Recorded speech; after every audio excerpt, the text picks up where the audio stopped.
Student કેમ છો? મજામાં?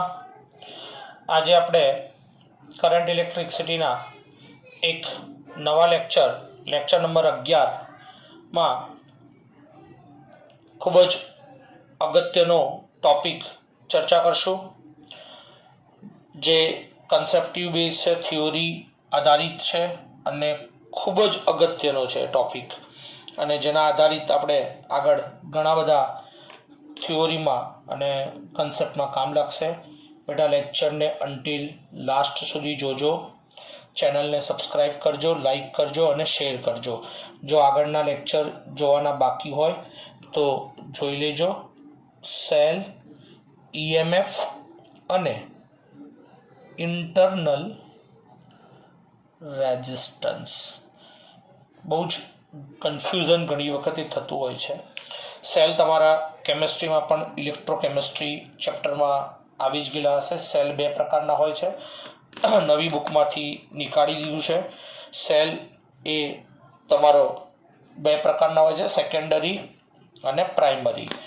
એક ઓનલી ગેટ્સ ડિસ્ચાર્જ, ખાલી ડિસ્ચાર્જ જ થતો હોય, ચાર્જ ન થઈ શકતો હોય, અને એક સેલ કે જે ચાર્જ પણ થઈ શકતો હોય. સમજો મિત્રો, સેલને સમજવા માટે આપણે શું કરીએ છીએ તો એક કન્ટેનર લઈએ અને એ કન્ટેનરની અંદર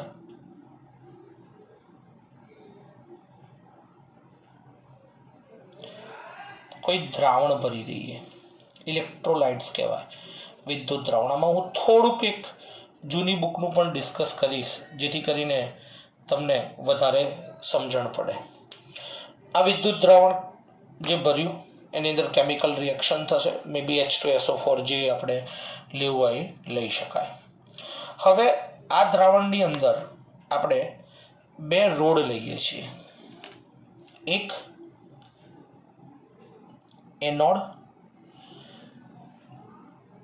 જેને આપણે P તરીકે દર્શાવીએ છીએ, અને બીજો કેથોડ, જેને આપણે N તરીકે દર્શાવીએ છીએ. હવે થશે શું? એન્ટાયર ધ સિસ્ટમ, આખી વસ્તુ દરમિયાન સમજીએ આપણે. આ N છે, આ તમારો પોઝિટિવ અને આ તમારો નેગેટિવ. હવે આને જ્યારે આપણે કોઈ એક્સટર્નલ રેઝિસ્ટન્સ સાથે જોડીએ છીએ, એક્સટર્નલ રેઝિસ્ટન્સ એટલે લોડ કહેવાય. લોડ તરીકે તમે જે લેવું હોય લઈ શકો. પંખો છે, ટીવી છે, જે કોઈ મતલબ કે નાની વસ્તુ ચાલુ કરાવી હોય, ઘડિયાળ છે તો ઘડિયાળનો સેલ જ સમજો. એટલે આ રેઝિસ્ટર છે, રાઈટ, અને આ એની જોડે એની સ્વિચ છે. સ્વિચ અત્યારે ઓપન કન્ડિશનમાં છે. ઓપન કન્ડિશનમાં છે એટલે એનો મતલબ કે કરંટ અહીંયાથી પસાર થતો નથી. Clear my point? આ ધન ધ્રુવ છે તો આ તમારો ઋણ ધ્રુવ છે, આ તમારો ધન ધ્રુવ છે તો આ તમારો ઋણ ધ્રુવ છે. હવે અહીંયા ત્રણ વસ્તુ અલગ અલગ પડે છે. એક ટર્મિનલ વોલ્ટેજ, એક ઈએમએફ જેનો યુનિટ પણ વોલ્ટ છે અને ટર્મિનલ વોલ્ટેજનો પણ યુનિટ વોલ્ટ જ છે, અને એક છે ઇન્ટરનલ રેઝિસ્ટન્સ. ખૂબ જ અગત્યનો પોઈન્ટ છે. થાય છે શું મિત્રો, તમે જ્યારે સ્વિચ ઓન કરો છો અહીંયાથી, એટલે સ્વાભાવિકપણે કરંટ ફ્લો થવાનો ચાલુ થાય. કરંટ જે દિશામાં ફ્લો થતો હોય એની વિરુદ્ધ દિશામાં ઇલેક્ટ્રોન ગતિ કરતા હોય, એમાં કોઈ શંકાનું સ્થાન નહીં. અહીંયાથી પોઝિટિવથી નેગેટિવ આ કરંટ જશે, રાઈટ, તો ઇલેક્ટ્રોન્સ જે છે એ આ બાજુ ફ્લો કરશે. હવે થાય છે શું, તો આ જે ઇલેક્ટ્રોલાઇટ છે, વિદ્યુત દ્રાવણ, એ વિદ્યુત દ્રાવણમાં જો હું આ સ્વિચ ક્લોઝ કર્યા પહેલાંની વાત કરું છું તો એ દ્રાવણમાં આની અંદર પ્લસ અને માઇનસ એમ બે પ્રકારના આયન્સ હશે. અહીંયાથી ધીમે ધીમે ધીમે ધીમે પ્લસ એડઅપ થશે તો અહીં શું થશે? માઇનસ થશે. હવે આ જે થાય છે એન્ટાયર સિસ્ટમ, એ એન્ટાયર સિસ્ટમની અંદર આ ક્યાં સુધી અહીંયા પ્લસ જમા થયા કરશે અને ક્યાં સુધી અહીંયા માઇનસ જમા થયા કરશે. તો જ્યાં સુધી આ દ્રાવણની જે શક્તિ છે એ શક્તિ પોતાની કેમિકલ ફોર્સ એટલે કે જેને નોન ઇલેક્ટ્રિક ફોર્સ FN કહેવાય, નોન ઇલેક્ટ્રિક ફોર્સ FN કહેવાય. આ નોન ઇલેક્ટ્રિક ફોર્સ જે છે એ નોન ઇલેક્ટ્રિક ફોર્સ કઈ રીતે લાગશે? તો આ સપોઝ પ્લસ છે અને આ માઇનસ છે એટલે આ FN આ બાજુ લાગશે તો એક FN આ બાજુ લાગશે. હવે અહીં ધન અને અહીં ઋણ વીજભાર જમા થઈ ગયા તો આપણને ખબર છે કે ધન અને ઋણ વચ્ચે પણ શું થાય છે? આકર્ષણ થાય છે. એટલે આની અંદર એક ઇલેક્ટ્રિક ફોર્સ ક્રિએટ થશે FE. શું થશે? FE. જ્યાં સુધી નોન ઇલેક્ટ્રિક ફોર્સ FN અને FE સરખા ના થાય બે ત્યાં સુધી આની ઉપર આ ચાર્જ જમા થતો જાય. જેવો આ બંને સમાન થઈ જાય એટલે સેલ જે છે ને સેચ્યુરેટ કન્ડિશન એટલે કે સંતૃપ્ત અવસ્થામાં આવી ગયો એવું આપણે કહી શકીએ. હવે અહીંયા કોઈ જ ચાર્જ જમા થઈ શકશે નહીં કારણ કે FN બરાબર FE થઈ ગયું. તો હવે અહીં ચાર્જ જમા નહીં થાય તો અહીંયાથી અહીંયા ચાર્જને લાવવો તો પડશે. એટલે FN અને FE આ બે ઇક્વલ થઈ ગયા છે. તો વોટ ઇઝ EMF? EMF એટલે એનું ફૂલ ફોર્મ થાય છે ઇલેક્ટ્રોમોટિવ ફોર્સ. Electromotive force. તો આ જે ઇલેક્ટ્રોમોટિવ ફોર્સ છે એ ઇલેક્ટ્રોમોટિવ ફોર્સ એ ફોર્સ નથી, એ એક પ્રકારની એનર્જી છે દોસ્તો. એ ઇલેક્ટ્રોમોટિવ ફોર્સ શું કરે છે? તો એ EMF એકમ ધન વીજભાર, કારણ કે અહીંયાથી ધન વીજભારને આ ધન વીજભારને અહીંયા લાવવો હોય તો એકમ ધન વિદ્યુત ભારને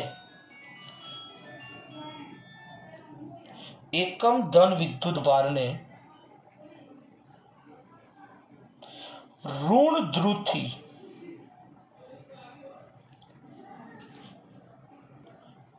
ધ્રુવથી ધન ધ્રુવ તરફ લઈ જવા કરવા પડતા કાર્યને EMF કહે છે. દોસ્તો ચેપ્ટર નંબર 2 તમે ઓલરેડી એક વસ્તુ ભણી ચૂક્યા છો કે W બરાબર ઇન્ટિગ્રલ F.dl કાર્ય. આ જે છે ને એને EMF કહેવાય. EMF એટલે બીજી રીતે ઉર્જા કહેવાય, એનર્જી કહેવાય. મિત્રો અને જૂની બુકમાં જે છે એ પ્રમાણે બીજો સમજીએ તો શું થાય છે? તો જૂની બુકમાં જે સેકન્ડરી સેલ હતો ને એમાં આ જે એનોડ વાળો છે ને એ PbO2 નો હતો અને આ જે છે ને Pb નો હતો. હવે આ દરમિયાન શું થતું હતું? તો જે PbO2 છે ને એની જોડે H+ આયન જતો હતો. H+ એટલે 2H ઇલેક્ટ્રોન અને એ ભેગા થઈ અહીં PbO પ્લસ H2O બનાવતા હતા. જ્યારે જે કેથોડ વાળો છે ને Pb એની જોડે H2SO4 આયન H2SO4 નું દ્રાવણ કમ્બાઈન થઈ અને PbSO4 પ્લસ H2O બનાવતા હતા. એટલે ધીમે ધીમે છે ને આની સાંદ્રતા ઓછી થતી જતી હતી. પછી એને આપણે રિવર્સ પ્રોસેસ કરીને ચાર્જ કરતા હતા. આ નોર્મલ મેં ડિસ્ક્રિપ્શન કર્યું સેલનું.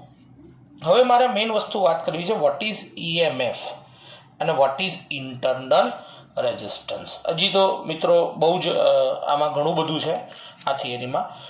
વોટ ઇઝ ઇન્ટરનલ રેઝિસ્ટન્સ, આંતરિક અવરોધ શું છે, EMF શું છે, ફરીથી પાછા એ જ પોઈન્ટ ઉપર આપણે જઈએ છીએ અને આખા સેલનું ડિસ્ક્રિપ્શન. તો જ્યાં સુધી તમારા સેલની અંદર કરંટ ફ્લો થતો નથી સ્વિચ ઓફ છે એટલે આ જે ટર્મિનલ છે એ ટર્મિનલ અને આ જે ટર્મિનલ છે એ ટર્મિનલ, આ બેની વચ્ચે ભલે તમે કોઈ અવરોધ જોડેલો છે પરંતુ સ્વિચ જો કનેક્ટ નથી કરેલી તો શું થાય છે? તો આ જે ટર્મિનલ છે ને એનો પોટેન્શિયલ કોઈ V પ્લસ કહી દો, રાઈટ, અને આનો પોટેન્શિયલ કોઈ કહી દો V માઇનસ. આ છેડાનું નામ તમારે જે દઈ દેવું હોય એ દઈ દો. તો આનું નામ સપોઝ તમે P આપી દીધું, આ તમારું N, આ તમારું રજિસ્ટર, અને આ તમારો સપોઝ C અને D પોઈન્ટ, જે તમારે દેવું હોય દઈ શકો છો, કોઈ ફરક પડતો નથી. ચાર્જ કરંટ આ બાજુ ફ્લો થશે, ચાર્જ આ બાજુ ફ્લો થશે. જ્યાં સ્વિચ ઓન કરશો ત્યારે સ્વિચ ઓન નહીં હોય ત્યારે આ V પ્લસ અને V માઇનસ આ બેની વચ્ચે એક પોટેન્શિયલ ડિફરન્સ બનશે. શું બનશે? પોટેન્શિયલ ડિફરન્સ બનશે. અને એ પોટેન્શિયલ ડિફરન્સ કેટલો હશે? V પ્લસ માઇનસ, આ નેગેટિવ V માઇનસ હશે, માઇનસ V માઇનસ. ક્લિયર? એટલે એ જે પોટેન્શિયલ ડિફરન્સ બને એ V plus minus minus V minus. અને દોસ્તો આને જ આપણે EMF કહીએ છીએ. V plus plus V minus આ બે છેડા વચ્ચેનું જે એનર્જી બને છે ને એને EMF કહેવાય. ને આ જ એનર્જી અહીંયાથી ઇલેક્ટ્રોનને ઉઠાઈને ધન વીજભારને ઉઠાઈને આ પોઈન્ટ ઉપર લઈ આવે છે. Clear my point? આ કયા કેસમાં બને? તો જ્યારે ઓપન સર્કિટ હોય. શું હોય? ઓપન સર્કિટ, મતલબ કે કરંટ ફ્લો થતો ના હોય. કરંટ ફ્લો ન થતો હોય ને એટલે તમારો જે ટર્મિનલ, આને આપણે બીજી રીતે કહીએ તો ટર્મિનલ વોલ્ટેજ કહેવાય, એ જ તમારો શું થશે? EMF થશે. Clear my point? પણ કયા કેસમાં? ઓપન સર્કિટ હોય. બહુ જ સમજીએ. હા, એને આપણે ફરીથી હું તમારી જોડે એક્ઝામ્પલ લઉં છું. EMF વિદ્યુત ચાલક બળ, એની સિમ્પલ ડેફિનેશન મેં જે કીધી છે કે એકમ ધન વિદ્યુત બળને ઋણ ધ્રુવથી ધન ધ્રુવ તરફ લઈ જવા માટે કરવા પડતા કાર્યને EMF કહેવાય. તો બીજી રીતે હજી આ ઓપન સર્કિટ ને બધું જ આપણે ચર્ચા કરીએ છીએ. બીજી રીતે જો EMF ની વ્યાખ્યાની વાત કરીએ તો કે જે વિદ્યુત કોષ છે એ કોષ એટલે કે સેલમાંથી પ્રવાહ જે છે એ વહેતો ના હોય ત્યારે બે ધ્રુવો વચ્ચેનો પોટેન્શિયલ ડિફરન્સને EMF કહે છે. જે આપણે વ્યાખ્યાને પૂરું કરી. અને હજી પણ હું તમને સમજાવું. ધારો કે તમે બેટરીનો એક સેલ લાવ્યા તમારી ઘડિયાળ માટે કે જેની માટે, એ 5 વોલ્ટનો છે. એ ધારો કે 5 વોલ્ટ છે.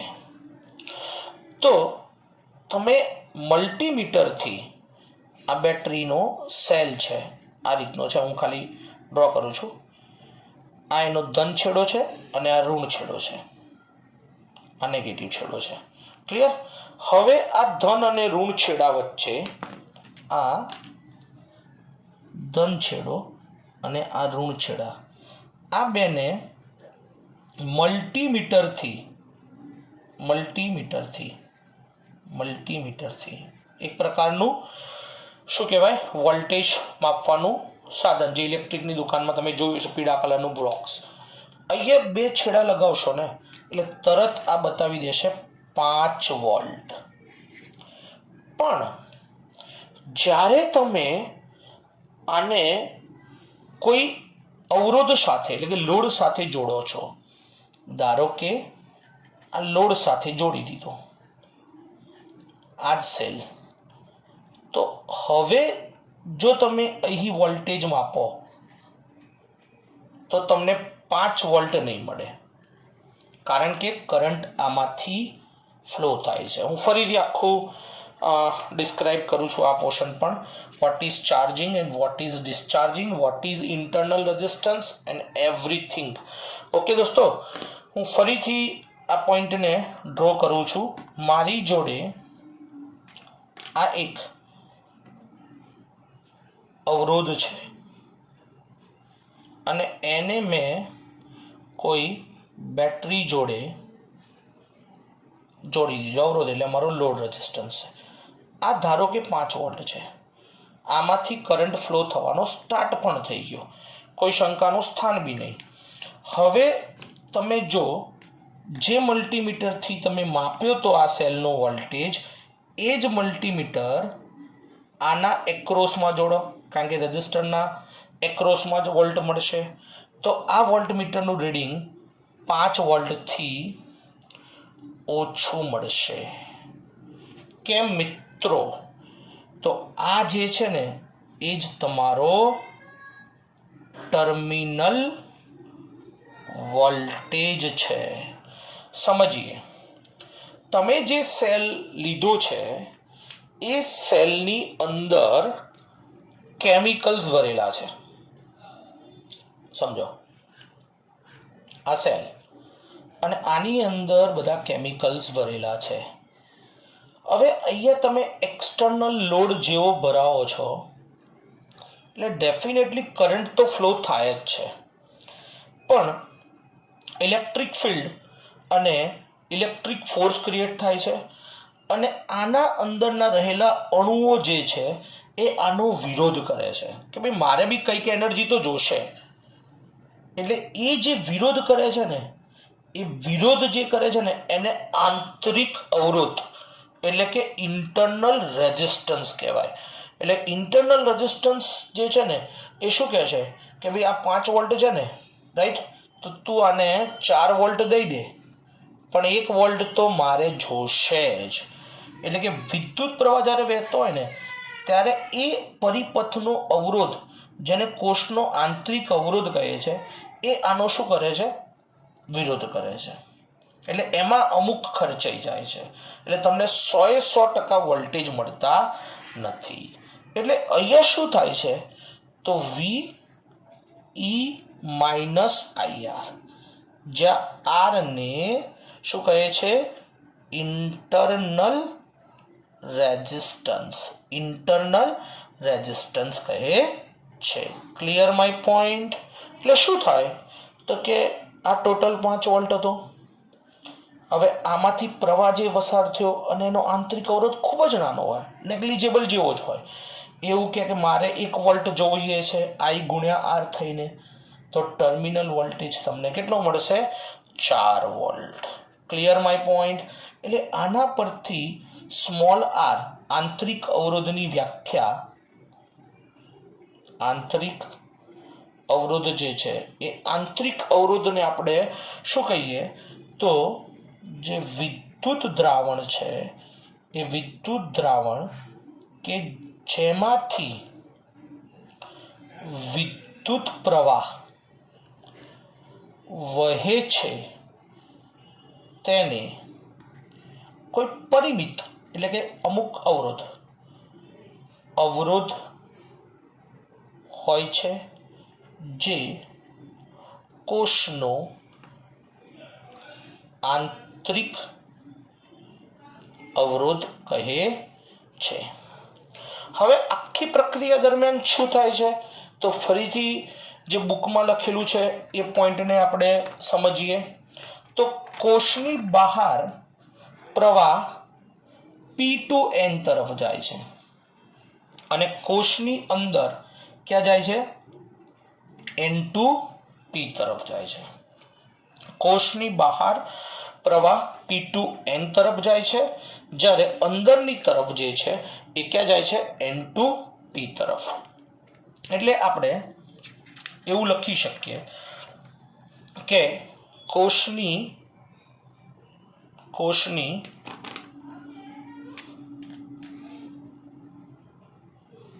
સેલની બહારની બાજુએ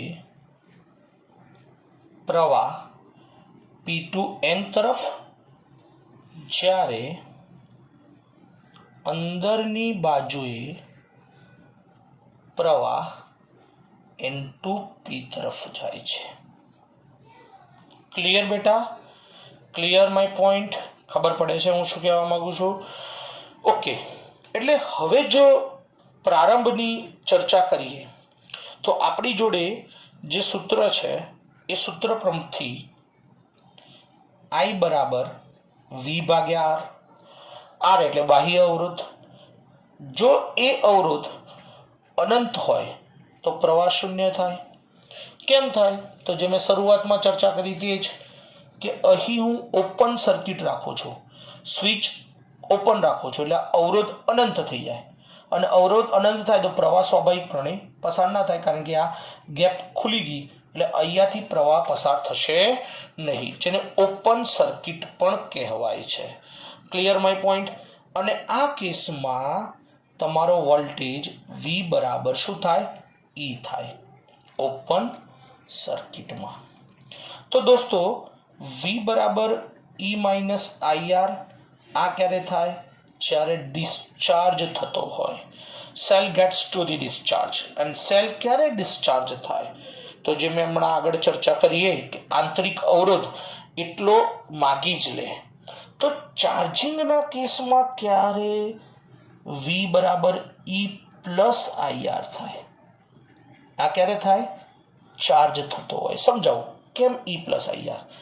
તો આ જે સેલ છે ને એ સેલ તમારો ધારો કે 5 વોલ્ટનો છે, આને ચાર્જ કરવો છે તો આનું EMF 5 વોલ્ટ બનાવવું છે, એટલે E તો 5 વોલ્ટ બનાવવો જ પડે. પણ પેલો જે આંતરિક અવરોધ અગેન્સ્ટ કરતો હતો, વિરોધ કરતો હતો, એ કે ભાઈ મને બી સંતૃપ્ત કરવો પડશે ને, મારું બી વોલ્ટેજ જોઈએ ને, એટલે એને કેટલો જોતો હતો? 1 વોલ્ટ. એટલે તમે ટર્મિનલ વોલ્ટેજ એ વખતે તમારે કેટલો આપવો પડશે? 6 વોલ્ટ આપવો પડશે. એટલે આ કેસમાં V લેસ ધેન E થશે, આ કેસમાં V બરાબર E થશે, અને આ કેસમાં V ગ્રેટર ધેન E થશે. એટલે તમે જો EMF કરતા ટર્મિનલ વોલ્ટેજ ચાર્જ કરતી વખતે વધારે દેશો ને તો તમારો સેલ જે છે એ શું થશે? ચાર્જ થશે. અને ડિસ્ચાર્જનો કેસ તો આપણને ઓલરેડી ખબર જ છે કે ડિસ્ચાર્જ ક્યારે અને કઈ કન્ડિશનમાં થતો હોય છે. ક્લિયર માય પોઈન્ટ દોસ્તો? તો આ જે થઈ એ સેલ ચાર્જ અને ડિસ્ચાર્જની વાત થઈ. હવે જો આગળ વાત કરીએ તો આપણી જોડે ચાર્જ અને ડિસ્ચાર્જની તો ઘટના બની જ ગઈ, અને કોષનું જો ટર્મિનલ વોલ્ટેજની ચર્ચા કરીએ તો કોષનો ટર્મિનલ વોલ્ટેજ કેટલો થશે? બીજી રીતે લખવું હોય તો V is equal to IR. કેમ? કારણ કે આ રજિસ્ટરમાંથી કરંટ I પસાર થાય છે, અને I કેટલો થાય? તો EMF external resistance plus internal resistance. એટલે બીજી રીતે લખવો હોય તો આ લખી શકાશે ER upon R plus R. ખૂબ જ OMR આના થશે દોસ્તો, અને હું સોલ્વ બી કરાવીશ આના, સેલ ઇન સિરીઝ અને સેલ ઇન પેરેલલ. અને આના પછીનો ઇન્ટરેસ્ટિંગ ટોપિક આવશે તમારો કિર્ચોફનો નિયમ. આના પછી આગળ વાત કરીએ તો આંતરિક અવરોધ R શું થશે? તો આ ફોર્મ્યુલા હાલ પૂરતી યાદ રાખો, E minus V upon V થશે ઇન્ટરનલ રેઝિસ્ટન્સની. ફરીથી મિત્રો જો કોઈ ડાઉટ હોય તો મને વોટ્સઅપ કરજો. ઘણા બધા વિદ્યાર્થીઓના વોટ્સઅપ હવેથી આવે છે ડાઉટ માટે. 9925389199. ઓકે, અને જો આ દરમિયાન ક્વેશ્ચનમાં ના ખબર પડી હોય તો પણ મને ફોન કરજો. ચેનલને સબસ્ક્રાઈબ કરજો, લાઈક કરજો અને શેર કરજો. આ માત્ર આપણે ટોપિક ચર્ચા કરી છે સેલ, EMF અને ઇન્ટરનલ રેઝિસ્ટન્સ. આમાં ઘણું બધું વધારે છે હજી, પણ મારી મર્યાદા છે અત્યારે હાલ, કારણ કે લેક્ચર્સનું ડ્યુરેશન બહુ વધી જાય છે, એટલે આપણે શોર્ટમાં આનું ડિસ્કશન પૂરું કરી રહ્યા છીએ. બાકી સેલમાં હજી પણ ઘણું બધું ડિસ્કશન થઈ શકે. વન્સ અગેન દોસ્તો, ચેનલને લાઈક કરજો, શેર કરજો અને સબસ્ક્રાઈબ કરજો. Thank you very much. Doubt હોય તો 9925389199 પર મને વોટ્સઅપ કરજો. ઘણા બધા વિદ્યાર્થીના વોટ્સઅપ આવી રહ્યા છે અને એનો હું સંતોષકારક મારા લેવલે જવાબ આપું છું. Thank you. બાય.